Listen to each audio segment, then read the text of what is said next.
Hi, this is Janet from Link3D. I'm the Chief Operations Officer. I have here Vishal, who is our Chief Technology Officer, joining us today.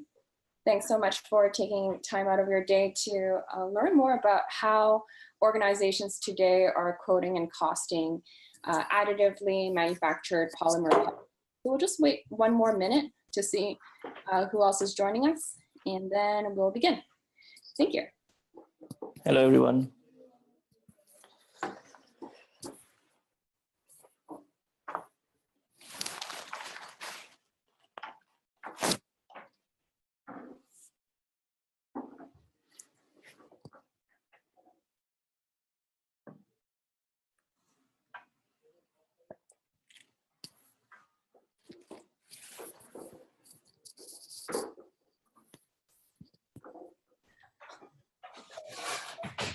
All right, so let's begin. Hi, everyone. Thank you so much for joining us today at Link3D. We are now hosting our 4th AMES webinar series about how to quote and cost additively manufactured polymer parts. A lot of OEMs and service bureaus that we're working with often are struggling with managing many different spreadsheets, many different types of machine build prep software to generate build time and material usage to then use for their quoting and costing model. So here at Link3D, we've helped develop a solution that can help streamline this operation.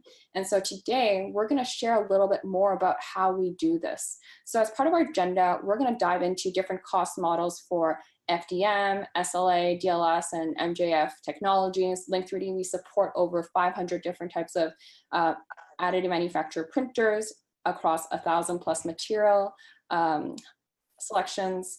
And basically, these variables all affect build time, material usage, overhead cost for your facility operations, but also post-processing costs for downstream manufacturing operations and other costs that you might want to include inside that's part of your operations. And so we're going to cover these and how Link3D enables this seamlessly through a quick quotation. And to add to that, we're going to show you a product demonstration of each of these technologies so you can see how flexible it is for your organization to now develop quotations quickly. And also this helps save time. It helps increase company morale because folks can now basically automate some of the day-to-day activities that are pretty data intensive. So finally, we will also show you how this impacts your operations by showing you a quick ROI impact analysis. So what we've seen is, after speaking with over 200 OEMs and many service bureaus, is that, everyone is starting at a different stage when it comes to additive manufacturing. Some folks are in the R&D stage where they're acquiring machines, working with service bureau partners to understand the ROI on their R&D efforts, if there's a use case for additive manufacturing. And to be able to do that, it's really important to understand the economics behind developing for additive manufacturing. Being able to compare costs from technology to technology, materials across different materials. This is important for, developing the fundamentals of how you want to move forward with building up your additive manufacturing efforts. Finally, as you figure out your use cases, organizations are moving towards the building phase. How do you move from prototyping, tooling to potentially series production? And when you're moving towards series production, oftentimes organizations really care about the millicent. And so Link3D provides the ability for organizations to streamline that. And with the understanding of your cost models, this also helps with materials and resource planning across upstream and downstream manufacturing processes. And finally, as organizations are moving towards the scaling process, I think when we started talking to you, we had some discussion about power management system and how we can integrate. So there's some background coming. Yeah, there's things. So sorry about that, guys.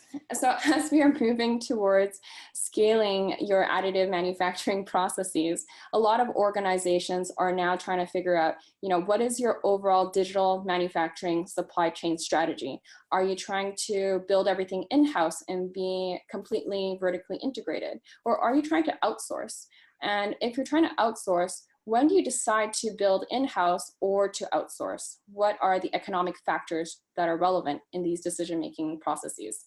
And finally, if you're going to do a hybrid approach, how will that play into effect with your decision-making process? So Link3D allows for that type of complex decision-making process, but also as you have more understanding of your operational costs, then Link3D can also provide better understanding of your data analytics so you can drive operational efficiencies throughout your entire manufacturing process. And so today we're going to cover the fundamentals as to how you can achieve this. So moving on to the next slide, what we've done is after working with so many different OEMs and service bureaus, we've identified the areas that affect your direct costs, your labor costs, and overhead costs. And by being able to take your current cost models and digitizing it, organizations like yourself can now standardize your processes so that everyone has the most updated cost models, which helps save time and effort. But also, if changes are made internally, for example, material costs change, or labor costs increased, or for example, you've introduced new machines or new post-processing technologies, everything can be easily, seamlessly added into your organization so that your company can scale. So whether you're hiring more people, buying more machines, exploring new materials, everything could be automatically integrated with an audit trail so that you could achieve your operational goals, but also compliancy goals in the future. So I'm going to actually now hand it off to Vishal, who will share more about the difference between volume-based pricing and build simulation pricing, and why having it automated may be a fit for you at this current time. Thank you, Janet, for setting up the stage. Basically, in order to scale, what Janet already explained, it is very important to understand how the costing is and where your bottlenecks are. And I'm diving into some of the technical stuff about how companies are handling it today, what we are recommending as the best practices, and so on. So most of the customers that we have been speaking with today are either using a volume-based pricing, or using a build time simulation, or exactly calculating the build time using a build prep software like GrabCAD or something, simulation pricing. And there are pros and cons to the approaches, and we have a perspective on what is best for scaling. But in general, the volume-based pricing, it's based on a bounding box method, which can lead to overcharging or undercharging. Factors like infill density will not be calculated here, support volume is not calculated here, the exact time is not calculated here. However, it gives you some notion of price consistency, as you know, like when this kind of volume comes, this is how I'm charging, and you are amortizing your cost per gram and trying to calculate your cost of machine and everything within the cost of per gram. So that's how typically today companies are using volume-based pricing. But most companies we're trying to are trying to move away from volume-based pricing, because obviously they needed something to set it up, start with.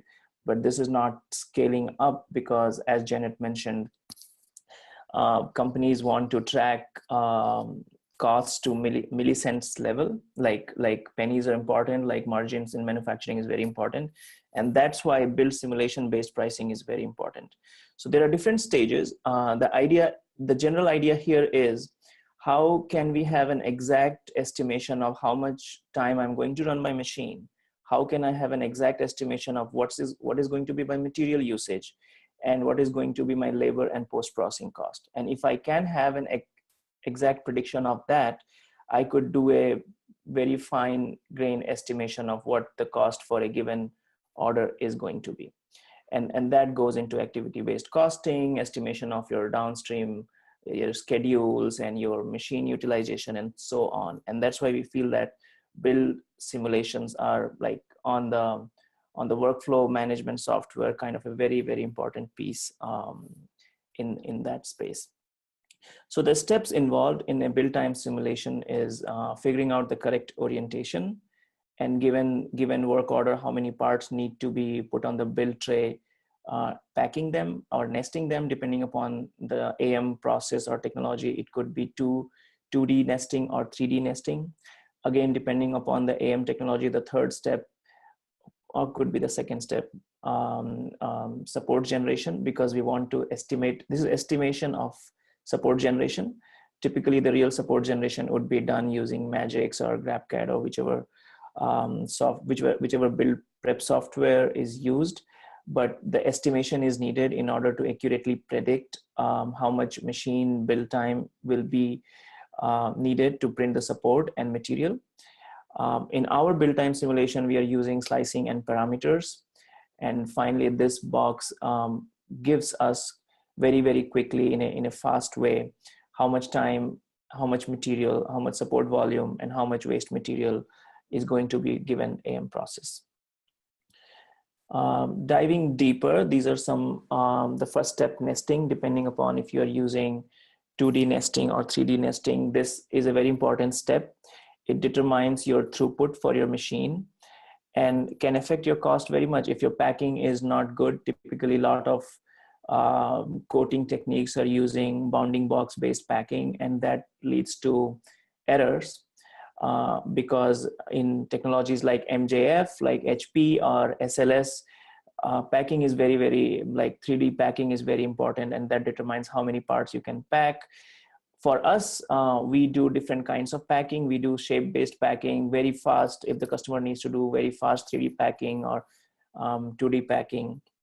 Once we have done the nesting, the next step for the simulation algorithm is to find out sequencing, like how the laser or the tool tip is going to go from one part to another part, how much time it is going to build each part on a layer by layer basis or part as a whole.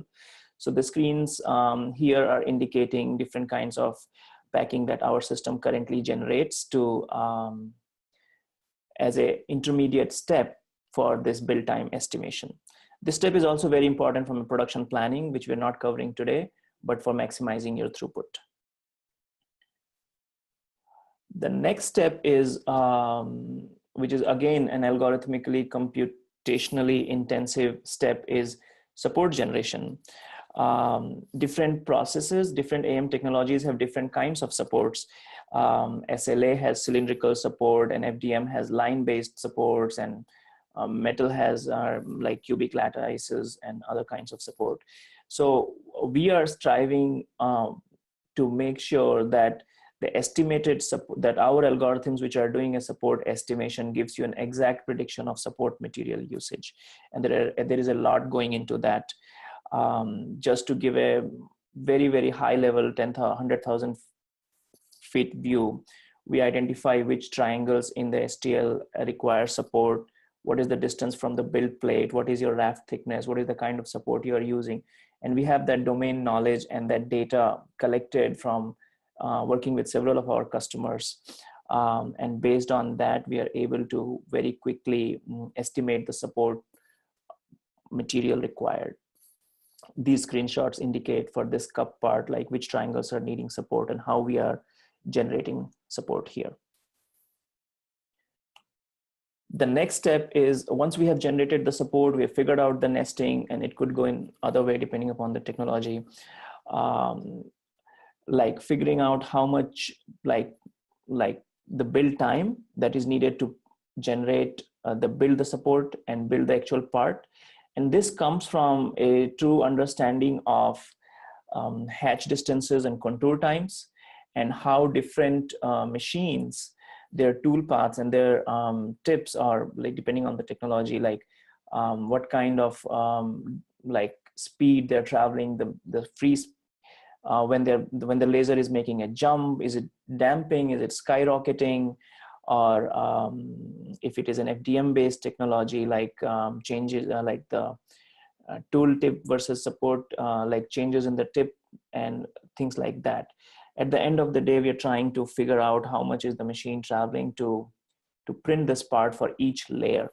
So we calculate time taken for each layer. We calculate the contour times and the inner hatch times.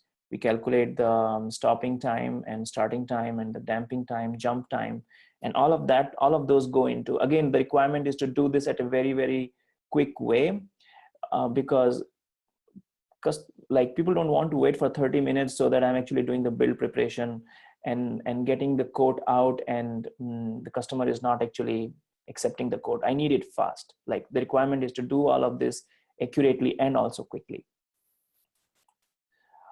This is just showing some research based on actual toolpath on using GrabCAD, and showing this is a heat map showing different speeds. So depending upon the kind of layer and the kind of geometry, the speed changes a lot. So as you can see here, 200 millimeter per second, I think. Yeah. The yellow is where the tool tip is moving very fast. So we are, lot of this insight that we are applying is by understanding how the current machines and their build prep software are behaving. And currently, companies are using Excel sheet versus Z height and surface area based approximations. To follow on to that point, like even though these are the fundamental technologies like slicing, support, and nesting, different technologies have their own important nuances. For example, FDM, infill density, is a very important characteristic. Support material is different. There is a print sheet material. In SLA, liquid recoating time is important. The support used in SLA is much higher. There are different kinds of support. In DLS, for example, Carbon's machine, viscosity of material and the build platform speed are very interrelated, and waste material after every cycling.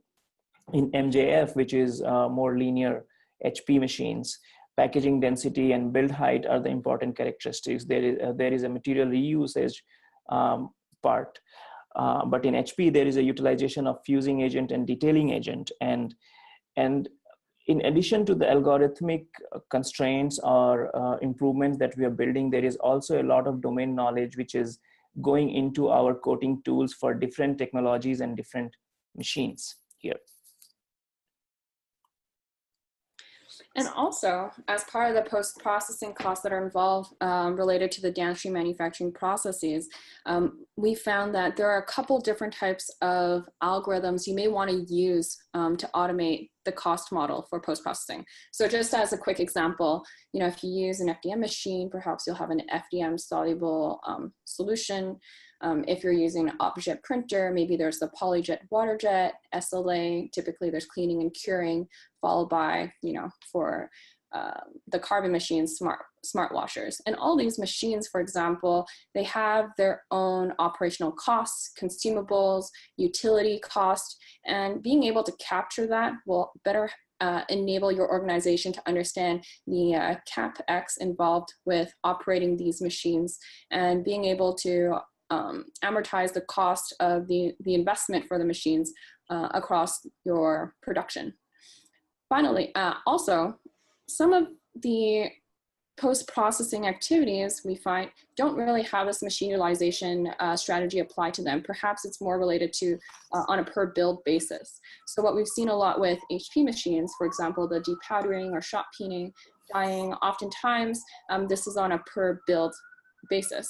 But there's also different hybrid models that we've seen as well. And other types of activities that require more on a per hour, per part, per weight, or even material cost basis, such as sanding, painting, gluing, dimensional report.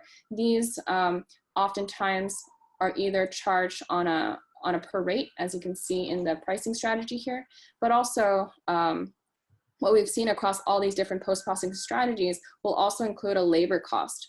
So by being able to have these cost models automatically applied and defaulted for different work plans that are applied to your production cost, and then being able to separate the labor cost will then allow your organization to better understand how your the operations of your organization. And as a result, with this detail, through data analytics, you can now understand potential bottlenecks, where your major spends are, if things are being utilized, and how many people are involved with processing these part orders as well. And so post-processing costs can help provide more understanding with regards to your downstream manufacturing process. Let's go into the demo. So now Vishal will show you a little bit about how the Link3D system works today, by showing you a quick demonstration. Yeah. So today I'm going to walk you through 4 quick demos. These are 4 different orders pre-created. They're created using different, created for different technologies. One is for FDM, the other one is for HP, this one is for SLA, and this one is for DLS carbon machines. Let's go into, okay, let's use the other one. Okay. So here, once you come on the auto pricing screen, you see what was the requested quantity, in which material it was requested, what was the preferred model, and what were the post-processing requested.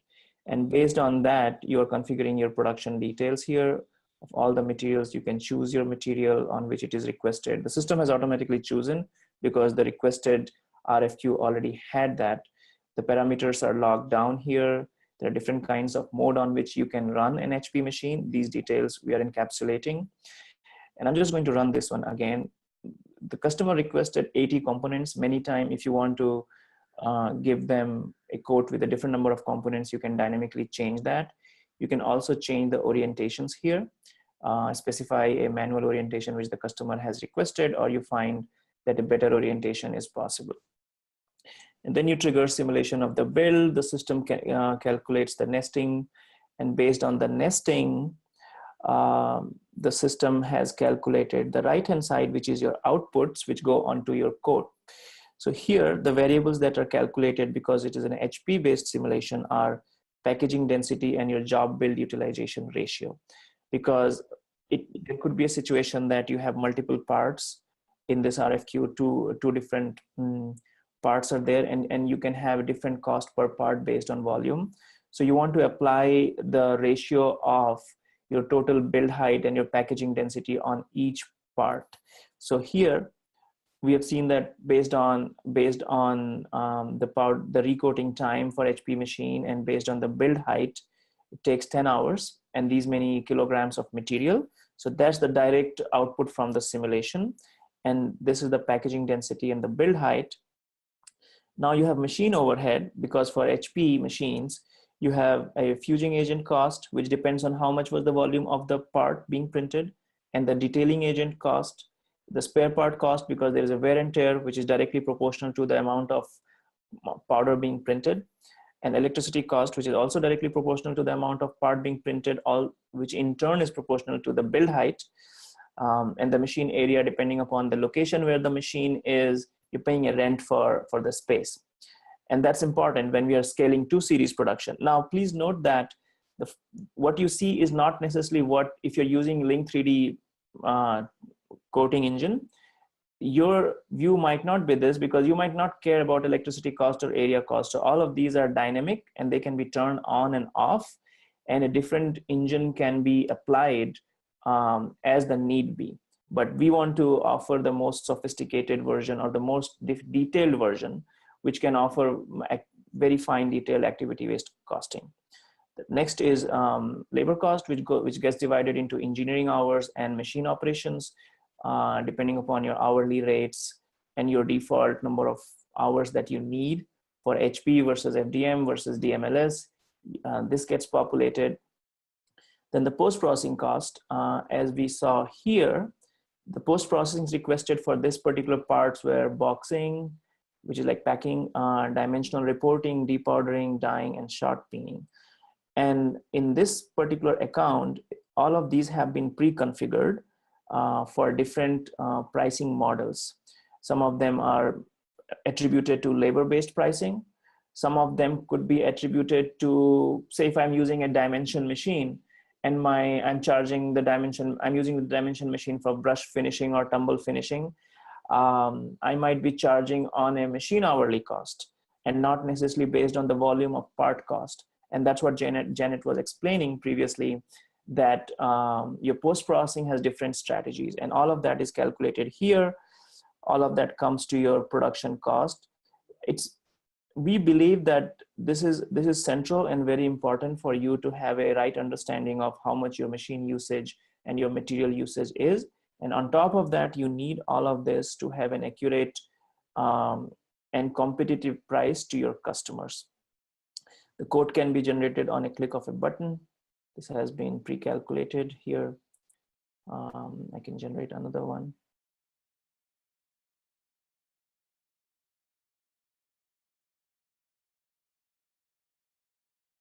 Okay. And so the quotes could all be designed based off of how your company runs, have it templated so that there's the same look and feel. And this can be determined during the onboarding process through Link3D. Yeah. So let me go into the other three processes that we discussed, FDM and DLS and SLA. So this one is FDM. In this particular order, it was requested on ASA on Fortus 450. And we have other materials here too, which can run on that machine. But depending upon this material and machine combination, there are different tip modes that a customer can choose. The default tip mode is chosen. Depending upon the tip mode, different parameters are applied, like extrusion width, layer thickness, machine speed and hatch speed, contouring speed and number of contours. You can choose different infill densities, sparse, solid, hexagram. Depending upon the infill density and all of these input parameters, we are estimating what is the support material usage and what is your model material usage. Now, in this case, because the order had 4 different files in different quantities, the system took and packed them together in one run. And it identified that only one run is needed. And suppose there were 10 of these, the system would automatically identify that it needs 2 runs. And based on the 2 runs, it could identify how many hours are needed and how much materials are needed and what would be overhead. Because the overhead will be different if you have 2 runs, because now you have 2 tips like on 2 different machines, and you are having like even the human cost changes there. I'll go into that in a bit. Let me cover this part first. So you can choose your support material. And you can choose your print sheet material, and these materials also go in your overhead cost. If you're, in this case, the XY layout, if you see here, the top view, the XY layout is almost more than 75% of the total XY surface area here. So it is considering that it's full utilization of your print sheet. If your utilization was only a little bit, then the system is smart enough to reuse that print sheet in the next run. Likewise, the tip cost is actually dependent on how much material is coming out of the tip. It could also be done based on time, but we believe material is the more accurate estimation there. Similar to the HP MJF one, the post-processing and other costs are calculated similarly. In this case, Janet has set up FDM soluble support removal machine based on, it's a different machine. It has its own labor cost. It has its own operation cost, consumable cost, electricity cost, and area cost. So now what we are seeing is, for an FDM machine, not only the FDM machine has its own engineering and operation and labor and overhead cost, but a machine which was utilized for post-processing can also be modeled similarly. And that's, we believe that's useful and is needed as you are scaling into series production. Again, if you want a very similar model, just want to manually enter the cost, you can do that too. So it's all customizable, configurable. Finally, you get the production cost, you get the cost for each part separately, and then the total cost for each part, all of that shows up in your code file. If you want to build it fast, it's a benchmark part. You want to build it on a different layer thickness, you can build it at a higher layer thickness or a lower layer thickness, depending upon your needs. And our goal is to give a very quick quote and save human time here and be as accurate as possible, so that you are being competitive and you're growing and scaling appropriately. This is the third one. This is an SLA. Yes, this is an SLA. Again, similar to the other one, these were the requests. It had done the packing, calculated the support volumes for each one of them, calculated the support volume here, material cost here, machine overheads here. Post-processing for SLA are somewhat different. So those are defined here in terms of Ramco Procure 750. I would not go into much details of this one. It's kind of similar. The important factor here is liquid recoating time, I guess, because in SLA that's the determining one of the determining factors for the build time. Janet, do you want to cover something else, or are we good to go to the next one? Sure, we can go to the next one. Okay. Finally, carbon. So here, the material used, we can use different materials depending upon what materials you are running on your carbon machines.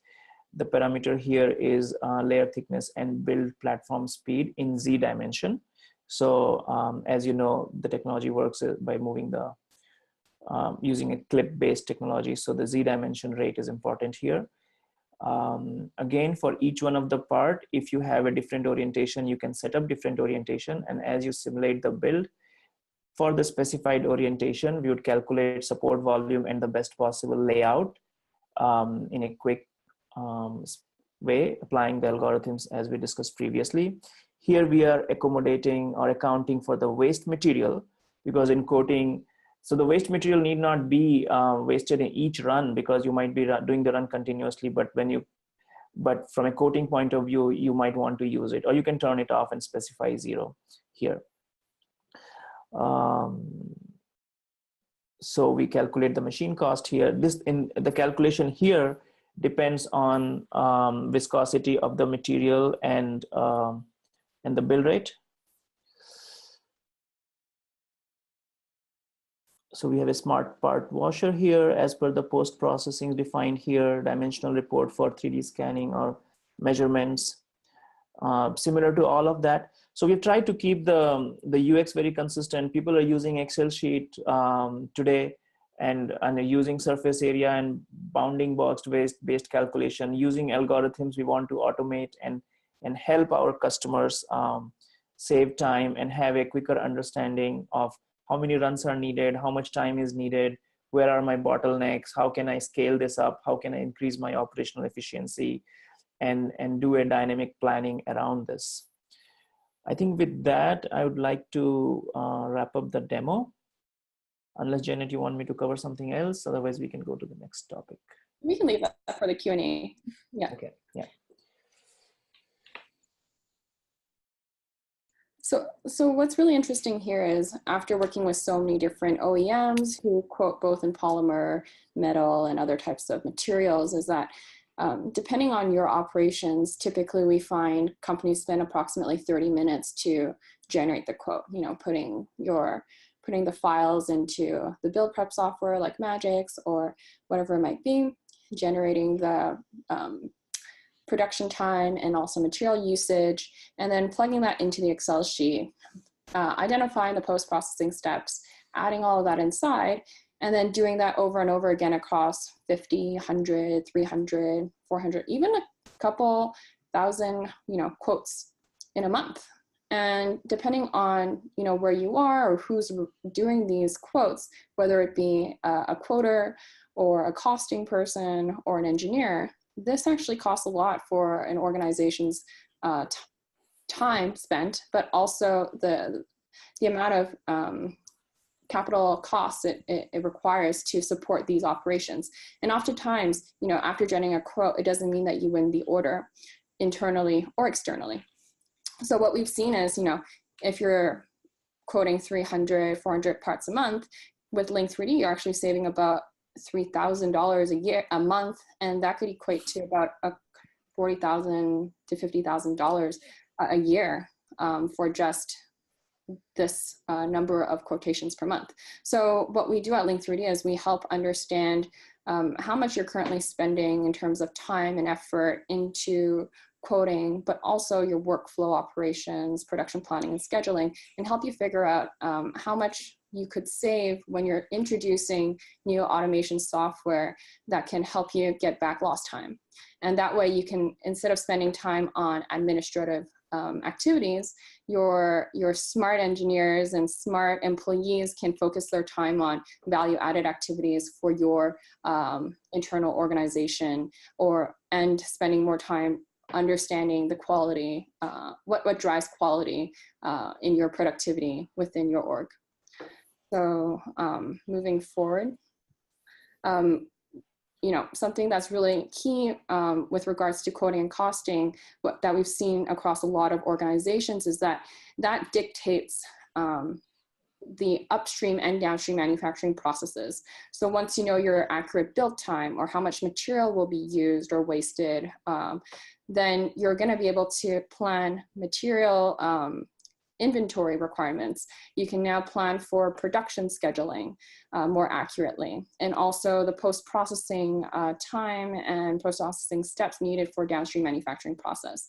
And all of this can be done through Link3D today. So if you guys are interested in learning more, we're more than happy to share how other organizations in general are using quoting and costing to power their entire organization to save time and then focus on value-driven activities.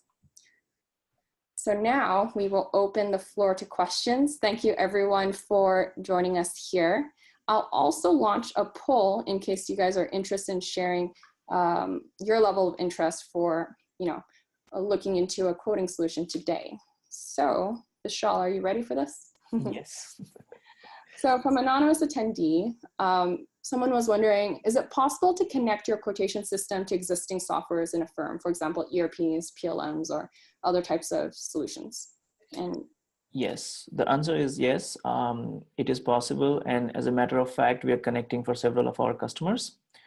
Both during order entry and when you generate the code, people might want to push the code into Salesforce or ERP system, or depending on the stage of the company, this can happen, and our software allows those kind of pluggability. Great.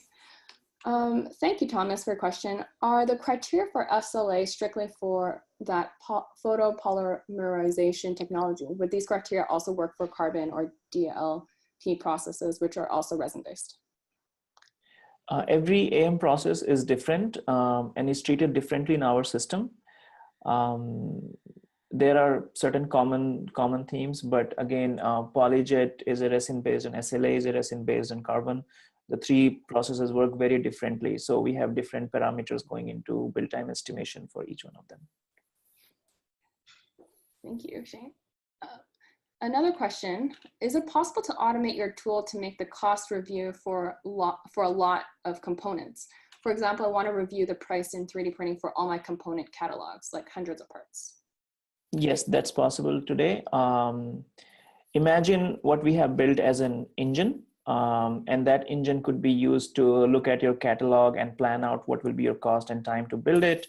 You can also use our engine to compare how much cost it will be utilized, like for different processes, how much you're going to pay for, like how much machine usage or things like that you would need. Wonderful. And also another question from Thomas, the fastest growing segment of 3D printing industry is materials. How do you keep up with that? So we have a team of material scientists who is looking into constantly updating our parameters and databases. We have partnerships with material suppliers and machine supply, like for their supported materials. So we get some of those directly from them. Again, when we onboard the customers, if you have a new type of material that you're working with, we provide support for that. So it depends. And that's a great question, because in 3D printing industry, with so many materials coming up and each material having its own set of parameters, we need to constantly be able to support it. But given the standardization of the AM technology, that's not such a big challenge. And again, every customer is interested in the materials or the ecosystem that they are looking into. Wonderful. And Wataru asks, can we have costings in different currencies like euros, Japanese yen?